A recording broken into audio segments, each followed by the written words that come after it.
I can't remember when it was, but sometime in the last 10 or 15 years, you may remember that the big fence was built round the National Institute for Medical Research in Mill Hill, a big green fence. That was to keep out potential animal liberation demonstrators and people that they thought they didn't want on the site.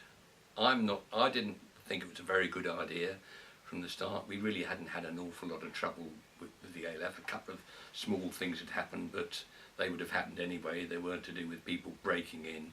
I think it sent the wrong message out to the public. It made it like a secret organisation doing things that we didn't want them to know about, which isn't the sort of message I think you want to give to people when you're spending their money.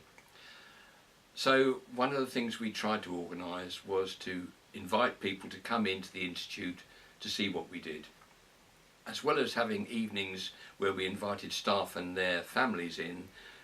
One of the things that I organised with Rod King and Marilyn Brennan, and I think John Scale, well certainly John was involved in the actual event, was to invite an organisation, and this particular one was the Mill Hill Historical Society, I think it was called, and we had them in for an evening, and we had various demonstrations set up. They could visit some of the laboratories, they could walk around the Institute, they could see demonstrations, and I particularly remember walking down the corridor from the foyer down towards the restaurant with John Scale, and all down the corridor there were photographs and pictures of people who'd worked at Mill Hill who had made their mark.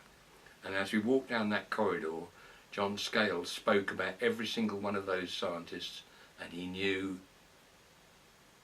enough about them each to give a wonderful coloured view of what they'd done. And I thought, what a shame I hadn't recorded that, because it was an excellent thing. And of course, apart from that, it was a wonderful thing to get people in from outside. It did us, I think it did the Institute a power of good, that sort of thing.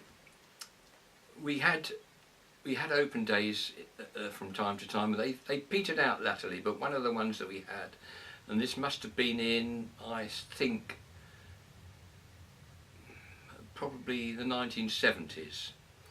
And John Satchell, who I was working with in electronics at the time, John Loom was still there then, John Satchell and I decided we'd put on a rather jokey demonstration, which was a tease made basically, but all done with separate components and various bits and bobs we had lying around the place, and this thing would boil a cup of tea.